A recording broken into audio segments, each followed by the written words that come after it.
What is going on, beautiful people? Welcome to another episode of the Narcissists Code. I'm your favorite self-aware narcissist, Mr. Lee Hammock, better known as Mental Healness across all social media platforms. If this is your first time seeing my face or hearing my voice, I'm a diagnosed narcissist and I use my platform on social media to raise awareness for NPD, get more people into therapy like myself, and also validate the victims, survivors, and thrivers of said disorder. Today's episode, we're going to be talking about, do narcissists hurt people intentionally? Are they intentionally malicious from the beginning? Is there an insidious plan from the start to just come into your life, wreak havoc, and then dip on you? Is that the plan from the beginning? Can you start? Is it? So this is me talking. I'm a diagnosed narcissist, and this is me talking from my perspective right here.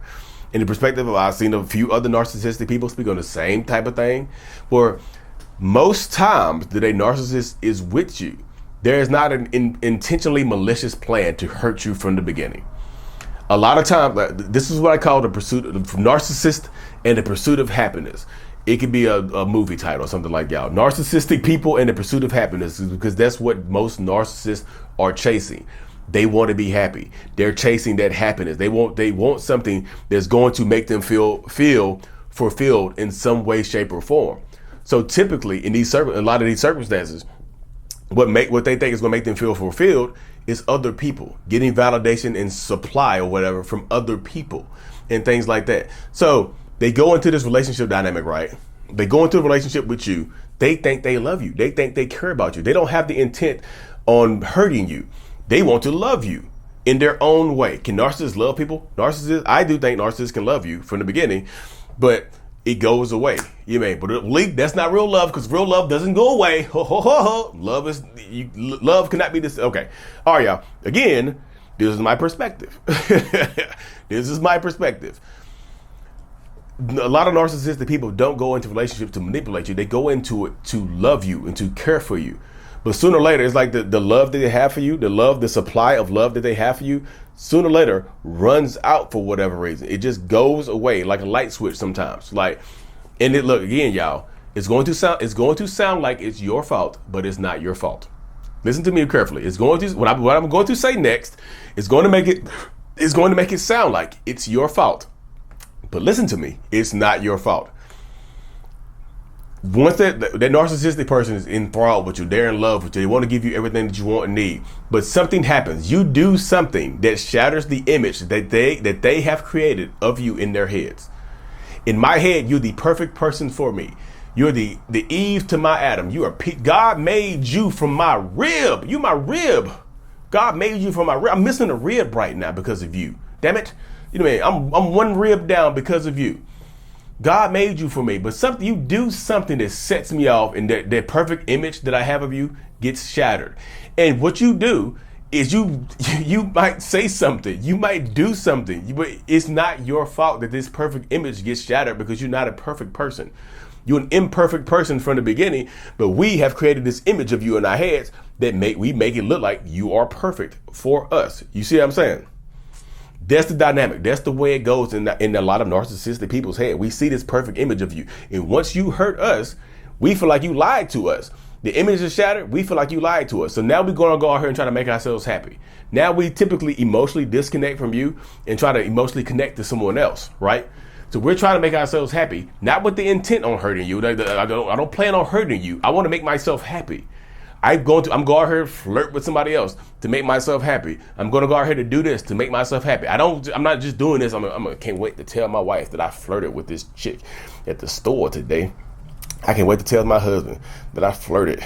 I rubbed my little cheeks on somebody on the subway. I can't wait to make him jealous when I get home. If they do that, y'all, they are sadistic, malicious, narcissistic people. But sometimes they are out to make themselves happy. And when in the process of a narcissist seeking happiness, if you get hurt, it's like collateral damage. I've said this before. You become collateral damage in that narcissistic person's life. Narcissistic people are like hurricanes, and you just happen to be a house on the beach. You're a beach house. Hurricane, your beach house on the Outer Banks of North Carolina. We get hurricanes all the time. Why you build your house on the beach? You know we coming. Hurricane Narcissist is spinning off the coast of North Carolina and coming right towards your house. Hey, I don't mean to destroy your house. I'm just a hurricane coming through, just doing my hurricane stuff. Sorry. I didn't mean to destroy your stuff. You were just in the way. You were just in my life. You were just in my path, and you got hurt. My intent wasn't to hurt you. You just got hurt. I know that type of stuff. And this is why a lot of times I know narcissistic people don't intend to hurt you. That's why they hide stuff, y'all. That's why they hide the cheating. That's why they hide the affairs. That's why they try to cover up the lies and things like that. That's why, because they don't have it's not the intent from the beginning to manipulate you. That's like we see you at the grocery store in aisle 10. It's just like, you know what? That beautiful woman on aisle 10, I'm going to manipulate her and ruin her damn life. I have no idea who she is, but I'm going to go over here, aisle 10, help her with her groceries, get her phone number, and ruin the rest of her life. She seems happy enough. Let me tear her life to pieces. If somebody thought that they're a psychopath and they, you know what I mean? But like, if they keep doing like this is like, so if they keep doing the same thing over and over and over again, and you know that it, so now they're intentionally hurting you. It doesn't start off with the intent to hurt you, but later on in the relationship dynamic, if they keep doing the same things over and over and over again, then yes, the intent has shifted to trying to hurt you on purpose. Yes. Because they're trying to punish you now, and because you know and you take them back, they think that you're okay with the behavior. Okay, they took me back after I did this horrible job, after I did this horrible thing to them. They took me back, so they must be okay with it. So let me see what more I can get away with. That's why I tell you all the time. I repeat this in a lot of my videos. The more you take a toxic, narcissistic person back, the worse the relationship dynamic typically gets. This is how it goes.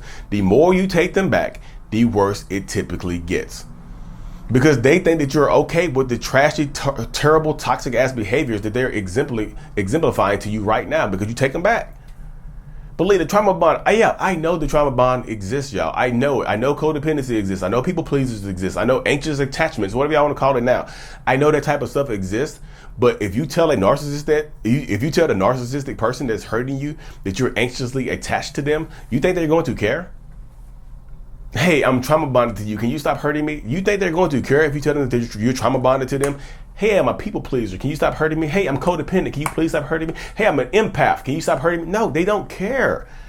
You tell it. Go tell them. If you don't believe me right now, push pause on the video. Use discretion, of course. Go up to your significant other or whoever it is in your life, the narcissistic person in your life, whoever, toxic person in your life. Go up to them and tell them, hey, I'm trauma bonded to you. Can you stop hurting me? What the hell is a trauma bond? What are you talking about? They're going to get angry at you. But they don't care. It gets to a point that they don't care. They start off not with the intent on hurting you, but sometimes it transitions on hurting you. Like I said, you get hurt because sometimes you're collateral damage. It doesn't start off with the evil, malicious intent. Like a lot of people say in videos like narcissists, it was alive from the beginning. Yeah, did they mirror you to get you to fall in love with them sometimes? Yeah, but they mirrored you. It's gonna sound bad. This is not me trying to make an excuse for narcissists, y'all. I know how it sounds, but this is not me trying to make an excuse. They mirrored you because they wanted you to fall for them, which is still bad. Yeah, it's still bad. You mean they mirrored you because they wanted you to fall for them because they don't think that they are deserving of love. Nobody can love me for me, so let me become you. You can love you through me. Let me become you. Let me act like you so you can fall for me because I do care about you, because I do want you.